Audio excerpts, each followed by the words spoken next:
أعوذ بالله من الشيطان الرجيم بسم الله الرحمن الرحيم barke borom Tuuba mbokk yi asalaamu aleykum wa rahmatullahi taala wa barakaatu. ñu ngi nuyu mboolem ñi fi teew ñépp di jiital ci nuyoo bi suñu sang yële toog sëñ Tàkko moom mooy borom dëkk bi ñu ngi koy nuyu bu ñu jagleel ku ñu fekk si ci barabam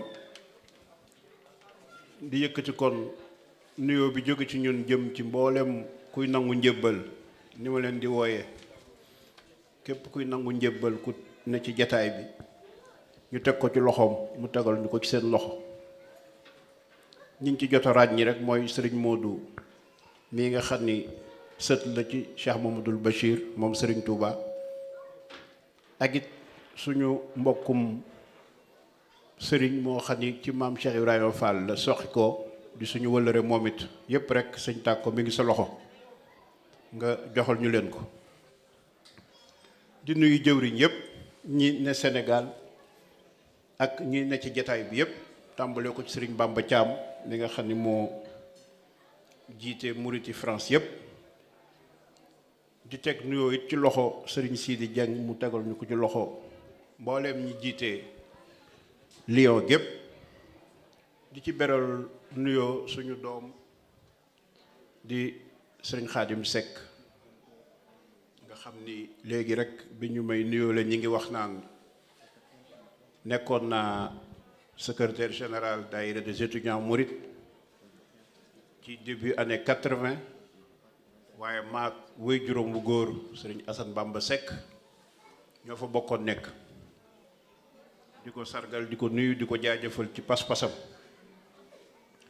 di nuyu it mboolem wëllërey Xaadim Mbuub sama doom ndax jaar na Lyon te boobu ba tey ñu bëree nga may nuyu di ma ko laaj mu ne Sénégal fan yi Lyon daal moom démb rek maa ngi koy wax Touba Genève ni leen man damaa jàpp ni fa laa bokk ndax at yi yëpp bu weeru koor bi ñëwee dañu may woolu ma ñëw di jàpp ci liggéey bi kon ku ma xàmmi sa jëmm ak ku ma ko xàmmiwul ku ma fàtte su tur ku ma ko fàttewul ñëpp maa ngi leen di nuyu di leen sant bu baax a baax. waxtaan wi nag waxtaanu li tubaab naan témoignage ndax mel na ne baat bële muy baatub jaayante ngir taxawal kër Serigne Touba mel na ne moo ñu tax a daje te man kat dafa mel ne maa ngi bëgg am tawféex ndax ku xool sama bopp bi gis ni weex na mel na ne jataay bi su ma fi magulit ci ñi fi mag laa bokk léegi rek maa ngi dégg kuy tooñ moromam naan ko troisième âge nga bokk dafa mel ni dugg naa ci troisième âge te yëguma ko ci koo xam ni bi ngay dugg étudiant murit ci ñi gënoon a ndaw ci jëwri ñi nga bokkoon waaye loolu taxul may tudd sama bopp nee naa leen waxtaanu témoignage laa leen di defal ma doon wax ni maa ngi bëgg am tawféex ndax bi góor yàlla di tàmbali di saxal ngan yi ci Europe ak Occident dafa fekk ma ñëw Suisse tàmbali ay études universitaires di suivre benn branche bu ñuy wax étude du développement yàlla def tànn sujet mémoire jot ma tànn les Sénégalais d'Italie émigrés et agents du changement social moom laa ko tuddee bi ma soutenir ba noppi ñu defal ma encouragement à la publication Harmattan publié ko depuis 2000 di ngeen xam lu tax may tudd loolu lépp.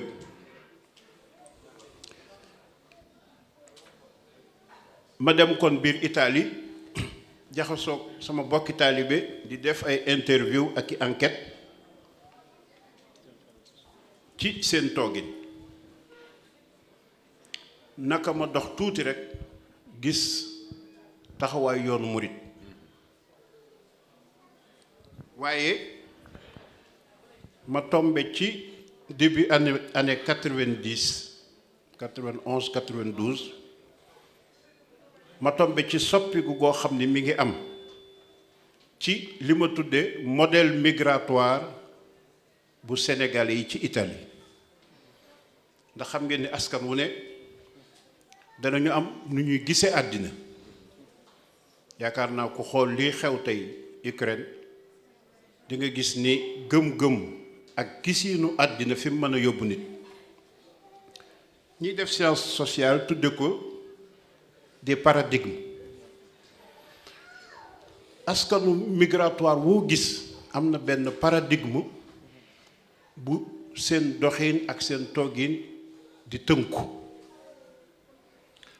ma gisoon booba ni maa ngi Suisse kon di dem Italie di ñëw di def ay enquête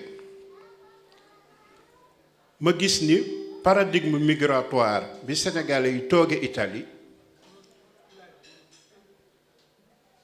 mi ngi soppiku dinaa ñëw léegi ci paradigme migratoire ma def samay njàngat gis ni fi mu jëm bu soppi ko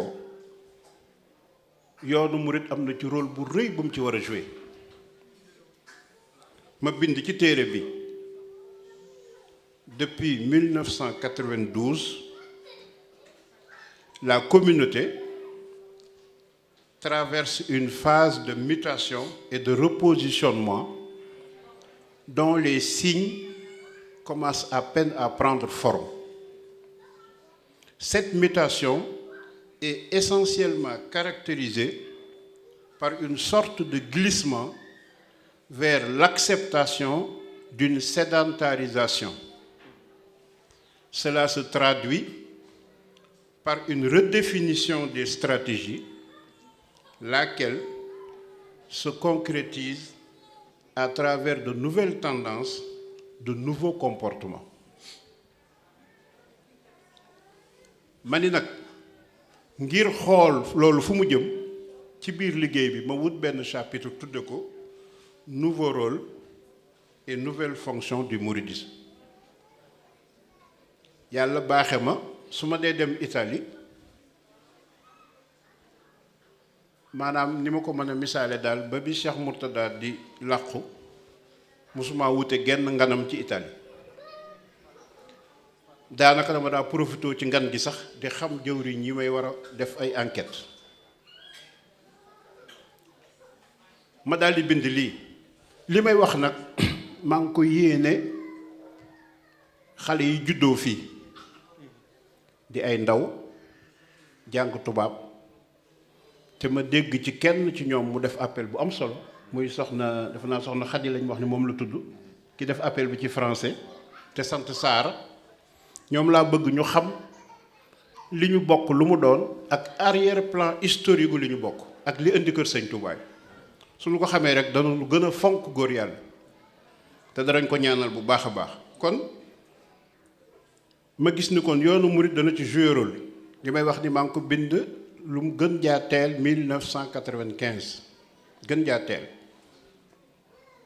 ma ni devant les mutations des projets mourides se mettent en œuvre. Une maison est en voie d'être achetée pour le compte de la communauté. L'idée a été lancée par le cheikh Mouhamadoul Mourtada Mbacké.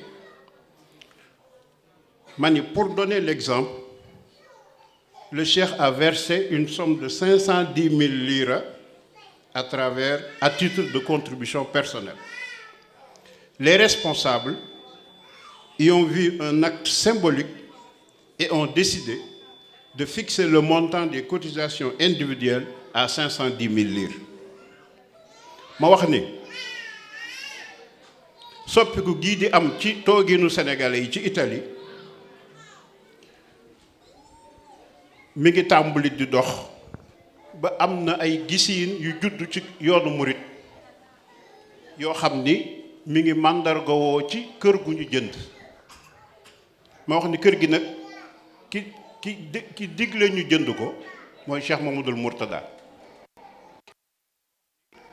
bi mu koy digle dafa nekk ci jataay ak jëwriñ yi yëkkati dara ni nañ ko ci defal. am na ñu wax sax ne ci ak kaala la nekk ñu wàññu ko muy 510 000 livres 510 000 livres xam naa ko doon seet léegi du sori 500 euros. jëwriñ yi daal di ànd ak xaal ni comme sëñ Mourtala moo yëkkati 510 000 euros ci jataay ni nañ ko ci defal te boobu lu newoon ci loxoom la rek mu joxe ko nañu jàppe 510 000 euros muy sas bi murit bu ne war a joxe. bi may def gëstu yi ma ni un montant global de 481 millions 657 381 livres avait déjà été réuni. loolu soriwul lii ngeen di jënd kër gi boo ko xoolee mi ngi tolloo 400 000 euros. ma ni une grande propriété avait également été localisée et les négociations étaient en cours. képp ku dem Italie xamal ni kër gi may wax fii ca jamono joojo mooy këru Brescia gi.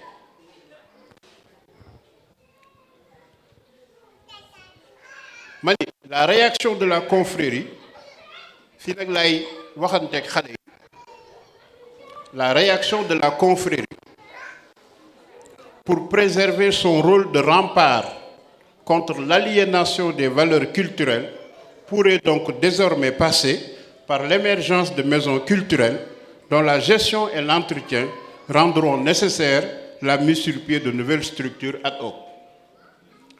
ma ni bu yoonu murit bëggee wéyal di aar taalibe yi ba ñu mën a ñoŋal seenug taalibe ba sàmm ba duñ génn xeet dafa mel ni kon ay kër sëñ Touba yii ma gis ñu tàmbali dafa mel ni kon mënta ñàkk ci liggéey boobu. ma ni l'Italie est loin d'être le premier espace migratoire mouride concerné par ce type de projet. fekk boobu def naa ay gëstu ba xam naa li ma leen di bëgg a wax. ma ni Italie sax jëkkewul mbir mi daal di wax ni la communauté des États-Unis est déjà propriétaire de 2 maisons actuellement en transformation. fekk booba ñaari kër Sëñ Touba am nañu Amérique ñu nekk di leen defaraat. déglu leen nag yéen waa Lyon.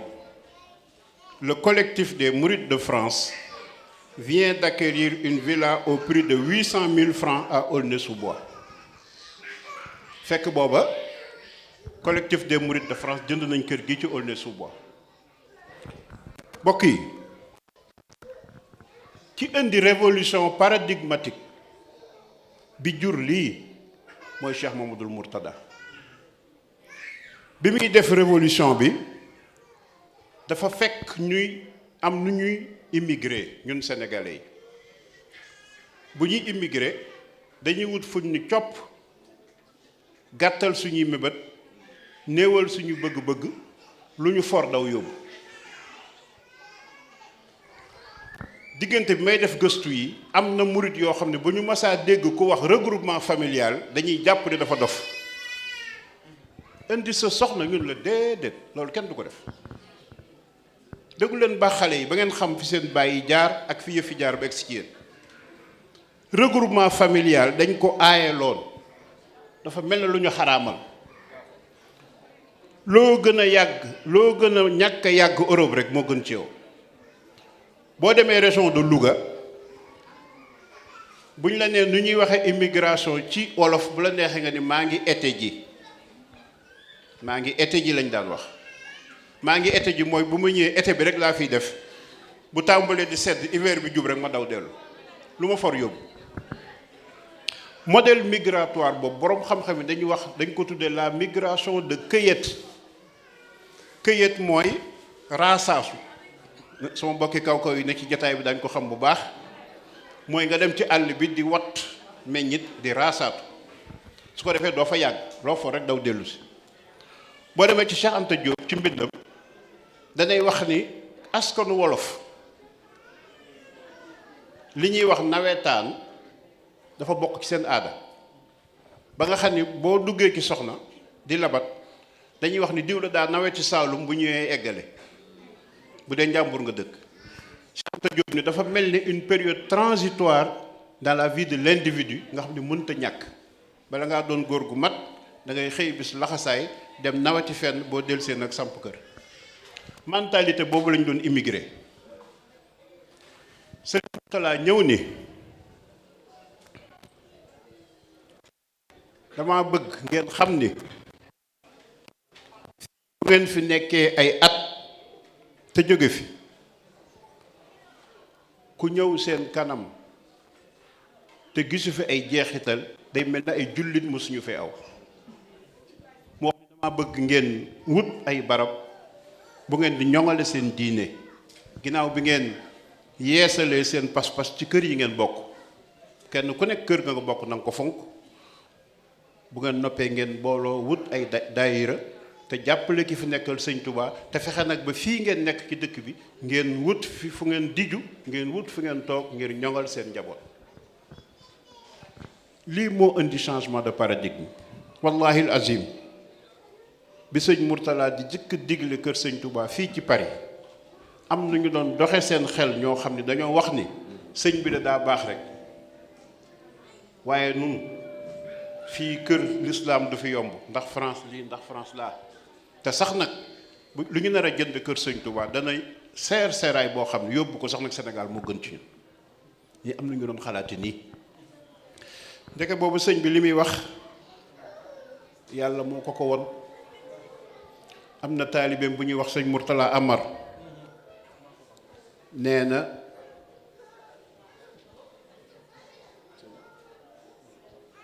dafa mas a laaj sëñ Mourtala ni ko, Mbàkke liggéey bii nga yor nu mu demee, ndax damaa gis fu ñu dem ci àddina da ngay dajale mbooloo mi ba mu nekk benn nga ni leen jàppale leen ki fi nekkal Serigne Touba te fonk kër yi nga xam ni ci ngeen aju. amaa man nag lu ma waay di defal na ko sampal lislaam fii, ndax su ngeen fi nekkoon téeméeri atit ba dellu ay jullit jaar seen gannaaw, bu ñu ñëwee fekk ñu fi dara lu lislaam moom, ku leen wax ni ay jullit dikkoon nañu fi duñu ko gëm. Mourtala Amar ne lii la ko sëñ Mourtala wax. lii la wax sëñ Mourtala ni ko damaa gis ni fu ñu dem rek moom ngay wax nit ñi. sëñ Mourtala Amar ne na ba ma ko laajee loolu mu ni ma liggéey bi sunu boroom moo ma ko jox, ku ngeen ci seen mu di ci nekkit bu leen jàpp ni maa ko ci doonloo dara, na ngeen xam ni sunu boroom moo ko ci doonloo dara. waaye ku ci ànd ak ñun nag ba ëllëg boo jàkkaarloog sa boroom di nga xam ni àndoon nga ak ku doon liggéeyal yàlla. moo tax képp koo xam ne ndaw nga te toll fii nga toll war ngaa xam ni Serigne Mourtala moo indi révolution bi. ci français dafa wax ni soutenez l'œuvre de tout khalife général de Serigne Touba et engagez-vous pleinement derrière vos chefs d'affiliation respectifs. En ce qui me concerne, je souhaite que toute action que vous dédiez à ma mission soit implantée en faveur du développement de l'islam dans vos espaces d'immigration même, pour la bonne raison que si vous séjournez dans vos pays hôtes pendant un siècle et qu'après votre départ, des musulmans qui vous y succéderaient n'y trouvent aucune trace de l'islam, ils n'en croiraient pas leurs oreilles si on leur apprenait que des coreligionnaires leur avaient précédé dans ces lieux. Ma mission que voici m'a été donnée par Dieu. Toute personne que vous y voyez jouer un rôle, quel qu'il soit, ne pensez surtout pas qu'elle le tient de moi. Sachez qu'en réalité, c'est notre Seigneur Dieu qui le lui a attribué. Cependant, quiconque s'engage derrière moi dans le cadre de cette mission, celui-là saura dans l'au-delà, quand il sera devant son Créateur, qu'il avait bien été le compagnon d'un véritable serviteur de Dieu. ngeen xam ne lii moo doon gis-gisu sëñ Mourtala, lii moo doon paradigmam, lii la digal murit ñu tàmbali ko def. waaye bi ñu demee ba ca kanam ba bu dee Italie nga jël phénomène bi am ba nit ñi nangu regroupement familial ni dong la demee.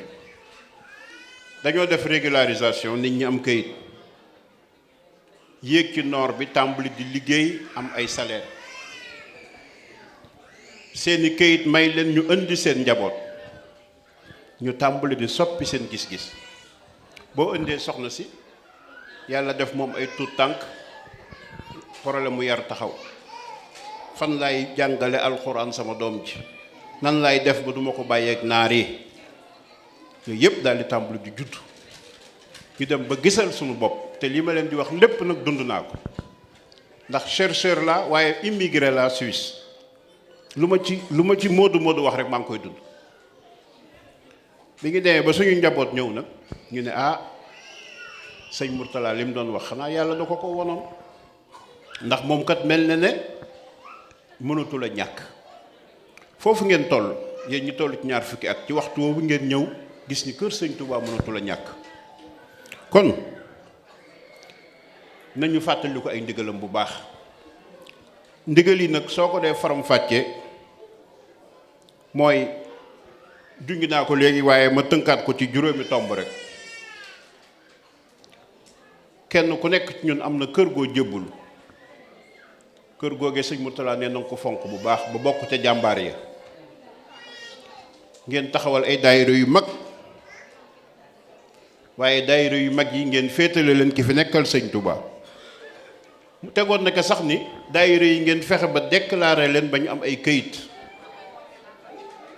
te ngeen ubbeeku jëm ci kilifa yi jiite réew yi ngeen nekk di jëflante ak ñoom,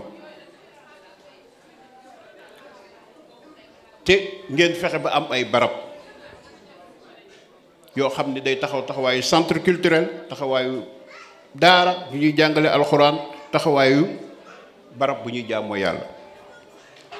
léegi nag kenn nattabletul ni ndigal li tubaab naan pertinence, ndigal li ci immigration kenn nattabletu. mu des kon lan? mu des delloo ko ci islam. Cheikh Mamadou Mourtala lim ñu digal, képp ku xam histoire yoonu murit di nga xam ni génnul liggéeyu Serigne Touba. yàlla dogal na sax tey jii dañ ko mën a misaal mu leer, ndax xam ngeen ni tey la nisfu Sha'ban di genn wàllu weeru Sha'ban. nisfu Sha'ban mooy mi Sha'ban di bis bi ñuy màggal Daaru Muxti. na ngeen xam ni philosophie bi sos Daaru Muxti moo sos daayira. ñu may ma rek ma taxaw ci tuuti leeral ko. philosophie bi sos daaru bu ngeen mas a dégg nit sanc ko ci ndigalal Sëriñ Tuubaa, gis-gisu àddina ak ngëm-ngëm ba ko lal moo jur daayira. maam Thierno Birahim 1911 sëñ baa ngi cëyeen. lii may nettali maa ngi ko nangoo ci sëriñ Mbaye Guèye Sëll mi ngeen xam, macha allah, di spécialiste, borom daaru bi gën a mag ci spécialiste yi, xam lool borom daaru. 1911 sëñ Touba woolu suñu am satu jaxate jox ko bataaxal. maam Thierno ngi ci Mbàkke Kajoor sëñ Tuubaa ngi ca yéen ca bataaxal ba mu digal ko mu sañ ci ab dëkk te tudd ko Daarul Moxti. bu ngeen seetloo yett yi dafay daje ci bépp daaru bu kilifa masa sanc mooy ci ndigal la ko teg. li tax mu sanc ko mooy wut barab bu muy boolee liggéey ak jaamu yàlla te su ngeen ko seetloo ci émigration de travail lay dugg.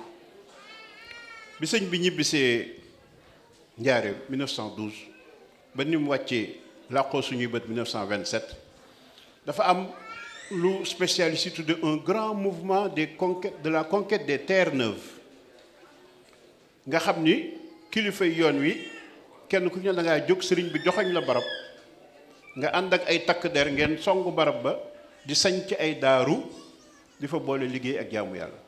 bu ngeen xoolee raay bi jógee Njaaréem jëm Mali de part et d'autre bu dee xale yi gëstu ñu ngi fi na ngeen lire ku ñuy wax Paul Pellissier bind na ki téere bu am solo di décrire le mouvement de la conquête des terres neuves bi sëriñ si doon def ànd ak takk der yi. sëñ Modou Moustapha ak sëñ Fallou ci waa kër sëñ Touba booba ñoo dëgër ñoom ñoo newoon fi wër Touba ñu koy wax canton bu laa maam Thierno nag jëm noonu yi mel na ko jëm njàmbur fa la sañce Daarul Moxti. daaru yooyu yu ñu sañc su fekkee am na ñuy def géographie fii doon na baax bis ñu recenser la ñoom ñëpp seet seen capacité en population seet seen capacité en production agricole bu boobaa dinañu wone njariñal yoonu murid ci développement économique bu Sénégal. kon sëriñ bi moo daan jël nit defar ko am lu mu def ci moom joxoñ ko barab ni ko dem fa ànd ak taalibe yi ngeen boole fa liggéey ak jaamu yàlla. daaru yooyu ñu doon sos nag nga xam ni wax nañ ni sax sëñ Bay Géey Sylla nee na Daarul Moxti ne bi ko sëñ bi joxee turi ba nag daf ni ndax mas ngeen a dégg dëkk bu tudd noonu ñu ne ko déedéet Mbàkke mu ne tur bi de fortuwuma ko. Daarul Moxti def naa kenn déggaatu ko fenn. daaru ngeen gis nag ña fa newoon bi àddina tëreedee ba urbanisation judd da caa am ñoo xam ne ñoo màbbe ci daaru yi jëm ci dëkki taax yi rawatina Ndakaaru. Paul Pellissier day wax ni des quartiers entiers ont été même fondés par des mourides, des disciples mourides. bi ñu ñëwee ci dëkki taax yi jóge ci daaru yi ci la sëñ Cheikh Mbacke Gaynde Fatma am gis-gisu nañ taxawal ay daayira boo gis daaru lay roy. su ko defee barab ba ñu nekk ñu am bis bu ñuy daje di jéem a jël njàngalem sëñ Tuubaa ñu di ko dundal ca barab mu tàmbalee Ndakaaru ñuy yaxantu am na ci ñoo xam ne dañoo jàngi métier bu ngeen xoolee ku mel ni sëñ Mor Kayre miy taalif fi mu ne tailleur la woon bari na ñoo xam ne waxtu woowu lañ jàng ñaw ñi jàng maçon ñi jàng leneen ñu ci bëri dañ daan ñaw pajaas mbaa ñu yanuwaan. bi ñu ñëwee li ñuy wax secteur informel de l'économie moom moo nekkoon lu accessible ci ñoom ñu dugg ci biir secteur informel bi di fa yëngu ba ñu baree bari defe ne murid yi loolu rek lañ man yoonu murid ndax na gëstukat yu bari. gis nga Jean Copin bi mu jëkkee étudier yoonu murid livre bi mu génnee mi ngi ko tuddee les marabouts de l'arachide. yàlla guddal fanam moom Jean Copin ba bi mu daataan faatu mu bind ni les marabouts de l'arachide n'existent plus. lii ma doon nettali boo jëlee spécialiste en migration mu di ko analyser dafay mel ne dafa am des raisons mourides d'émigrer. dafay mel ne dafa am un lien ombilical fondamental entre la migration et le mouridisme waaye booy xóotal sa analyse gis ni du lool ndax ba ñu doxee tuuti Sandaga judd ñu ne Sandaga les mourides. Pàkku Lambaay judd ñu ne Pàkku Lambaay les mourides.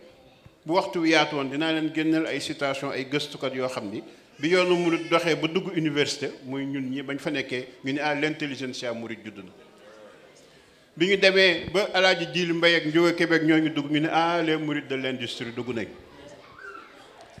bi ñu demee ba immigration occident judd ñu ne les mourides sont à Taïwan sama livre bi ni mu xoromoo xam ngeen lu ma ko ubbee lu ma def ci kaw woyu Ousa Diallo bi mu woy Moodu Moodu ndax sens bi mu am moom laa def ci bopp bi. waaw lan mooy njuumte li lan moo tax yoonu murit mel na luy njuuy boo ko féetale gerte mu dox tuuti njuuy la, nga féetale ko secteur informel mu njuuy la, nga féetale ko immigration mu njuuy la. li ko waral mooy yoon wi dafa am doctrine économique murit bu lalu, moom laa la wax sànq ni la dafa am ngëm-ngëm ak gisinu àddina bu Sëñ Tuubaa indi, mooy ak foo mën a nekk del boole liggéey ak jaamu yàlla. boo dee menuisier, boo dee maçon, boo dee tailleur, boo dee immigré, foo mën a nekk rek boole liggéey ak jaamu yàlla.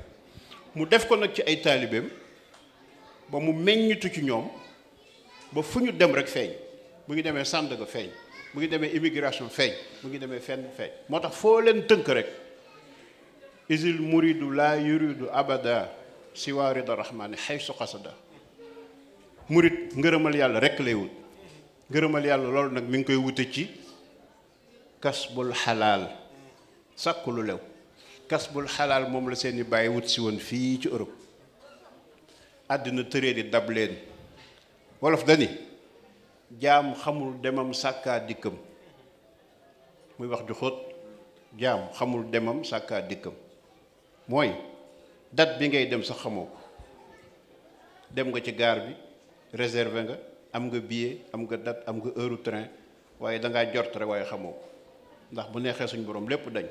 waxuma laak nag kañ ngay dellusi. moo tax ñu ne jaam xamul demam sàkkaa dikkam. man mii wax ak yéen bi may jógee fonction publique ñëw Genève ak sama làmb ñu rëy dinaa koy nettali lu bari, gis nga sa waaye ngi ree sax.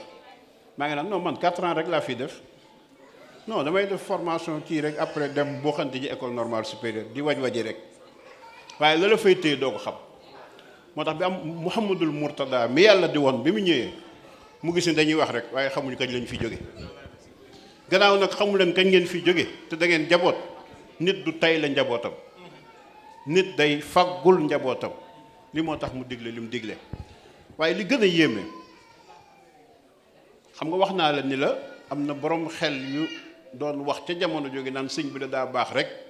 waaye kër sëñ Touba ci France gi ak loolu koy te ñu ko yóbbu Touba. xam nga lu ko yàlla defal. sëñ Mourtala mi ngi tàmbalee saxal ñëw Europe autour de 89 du ko sori 89 90 ak États-Unis saxal nag laa wax saxal nga xam ne at mu jot rek mu ñëw. yàlla guddal na fanam bañ di ko dalal ci kër sëñ Touba. te bi mu koy digle ñun ñi jàng tubaab sax gisuñu woon fi mu jëm. accomplissement bu sotti mu dëkk ci kër yi ñépp it gis ni la mu waxoon rekk am. li ko ko may nag mooy dafa mësta gis lenn lu dul diine. man damay wax ni bu ñu doon xool baatin te foofu lay daaneele dellu si nag ci sëñ bi ci mission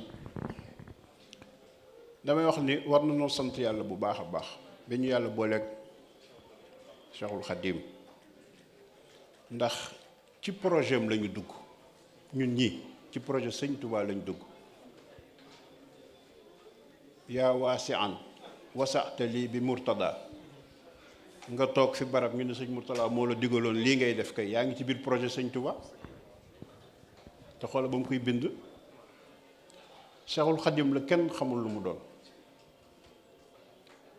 lu mu laal mu barkeel, lu mu masa laal barkeel. li ko may nag mooy wéetal yàlla ak tege ci yoonu wut yàlla. sëñ bi dafa wax ni bi mu ñëwee jamono dafa gis rek ni ñu jàppoon ne mooy ni baax mu di ko def. fekk booba tubaab bi di ko laaj yoonu murit mooy lan. ba muy wax ba ci yàgg daf ni ko dafay wax ci 3e personne nag muy tudd gaa yu baax yi mu fi fekk mu ne yazunnu annahum muhaqqiquuna waaye mu ni suma bada lahu innal amra lam yakun kazalika fa ghayyabahu llahu ila al bahr. sëñ Tuubaa ne bi mu ñëwee dafa rafet njort rek di wut yàlla ni ko mag ñi daa wute. ne mu dem ba yàgg suñu borom xamal ko ni ko mbir mi kat demewul noonu. daal di koy xalal yoonu boppam. bu ngeen demee ci xikmatu di ngeen fa fekk xët wii Sëriñ Tuubaa moo séquencé ak dundam moo ñu wax les étapes de son ascension spirituelle moo ñu ko jàngal te bu ñu ko tuddee fàttaliku ko dinañ gis ni ci projet Sëriñ Tuubaa lañ nekk. daf ne alhama allahu tabaraka wa taala katiba hazihi alxurufi an taallaqa bi rasulillahi sallallahu alayhi wa sallam. yàlla suñ borom moo ilham ki bind mii ni ko ajul ci seydina muhammad sallallahu alayhi wa sallam. ñu ne ko kañ mu ne ama asachin. ilham mooy le moyen par lequel Dieu communique avec les saints.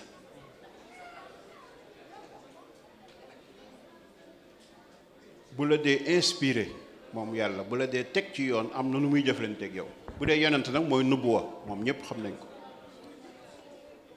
mu ni ama assasine dëppook 1883 ci la ko suñ borom ni ajul ci Seydina Muhammad. mi ngi ci woon jullit la woon ak Maam Mor Anta Sali ko jur mi ngi jàngale kenn gënu koo dégg diine lu tax yàlla xëy ubbil ko bunt boobu ni ko defal nii. lu mu jàppoon mu bàyyi ko. nee na washtaxil bi xidmatihi kan sallallahu alayhi wa sallam ila ama ay sachin. ne bi mu jotee ndigal loolu ilham boobu mu jóg nag di liggéeyal Seydina Muhammad ba ama ay sachin muy junni ak fukk ak benn ñetti téeméer fukk ak benn di 1893 nga xam ne ñaari at a ko tee dem ci géej gi. ne bi mu nee ci liggéeyal yonent bi nag ci anam yu yees yooyu xam ngeen ni 1882 la yoonu murid judd ci Mbàkke Kajoor. xam ngeen ni bi muy judd yéen ñëpp dégg ngeen waxam ju siiw ja man saaxibana li taalumi fal yartaxil wa man araada ma aradna fal yasir maana. képp ku àndoon ak ñun ngir sàkku xam-xam kese man ngaa dem wuti keneen ku bëgg li ñu bëgg nag man ngaa toog ànd ak ñun. kon mu tàmbali liggéey boobu mu ni suma xaraja ama jay sachin ginnaaw gi mu génn ama jay sachin muy 1895 ila xaybatil mubarakati jëm ci tukkeem bu barkeel ba. 1895 conseil privé Ndar le 5 septembre ñu jël décision exilé ko. bul fàtte ni séquence yi ascension spirituelle Sëñ Tuubaa laa lay wax. Assasine 1883 yàlla ilham na ko muy liggéeyal yonent bi ba jay sachin ba ay sachin jay sachin mu génn. waaw bi mu génnee dem ci tukki bi ana lu mu fa nekk woon mu ni washtaxil bi mujahadati nafsi wa dunya wa sheytaan wal hawa. mu nekk ci géej gi di fa def jihaadu nafs di xeex ak ñeenti noon yu mag yi. ne ilaa amal la sachin ne ba 1912 nga xam ne kon da cee boolewaale ca yéen boolewaale ci gànnaar ji. su mashtaxil bi shukril jamil tabaraka wa taala wa faraxa min mujahadati jamii aadaihi ama bal sachin. Sëñ Tuubaa nee na bi mu jógee nag à partir de 1912 bi mu sampoo njaareem balaa conquête des terres neuves bi ma la wax tàmbali mag ñi dugg ci àll bi di ko gor. nee na ba bi ñuy àgg ci ama bal sachin muy 1914 nee na booba mi ngi ci sant yàlla ak gërëm ko ci lu baax li mu ko defal. séquence su Sëñ Tuubaa ngi nii. séquence bu mujj boobu yi nag 1914 jëm 1927 ci la parachevé yoonu murit ci la jëlee boole liggéey ak jaamu yàlla def ko ci mag ñi ak domaine bu mu mën a doon ak secteur bu mu mën a doon. moo tax émigration de travail moom yoonu murit ñoo juddoondoo. Mbàkke Kajoor ba mu juddoo gis nga tuuti la fa toog ñibbi si Mbàkke Bawol sanc Daaru Salaam sanc Touba. bi mu demee ci géej gi ba ñëw digle maam Thierno ngi sanc le 25 mai 1912 la sanc Daaru Muxti. kon nañu jël prise de conscience rawatina yéen ñi gën a féete ndaw ni daayira boo gis ak daaru lay roy te daaru goo gis Sëñ Tuubaa joxe woon ndigal ñu sant ko te ba mu koy joxe booba boole liggéey ak jaamu yàlla rekk la. kon nag yàlla na yàlla defal ñu tawféex ba ñu am kër Sëñ Tuubaa yu bari kër Sëñ Tuubaa ko nañu saxal fa boole liggéey ak jaamu yàlla te mu barkeelal ñu suñu liggéey te defal ñu tawféex. di sant bu baax a baax jëwriñ yi di waxaat alhamdulilahi rabbil alamin yàlla dolli leer maam Thierno Birahim. gis nga maam Thierno Birahim bu la nit karoon ni la tànnal ma benn murit bu mel ni sëñ Tuubaa bëgg ci fànn yëpp tànnal maam Thierno. C'est le prototype parfait du mouride parfait moom rakki sëñ Tuubaa jooju. yàlla na yàlla dolli ko ay leer taxawul ko ak njabootam màggalug Daaru Muxti yàlla na barkeel. yéen waa Touba Lyon 200 ñaata des 140 000 euros yi des yàlla na mat ci lu leen bett ñu fekk ko ñun ñëpp bu ñu noppee ci Lyon song meneen dëkk ba keroog lépp di mat jërë ngeen jëf asalaamu aleykum wa rahmatullahi taala wa barakaatu.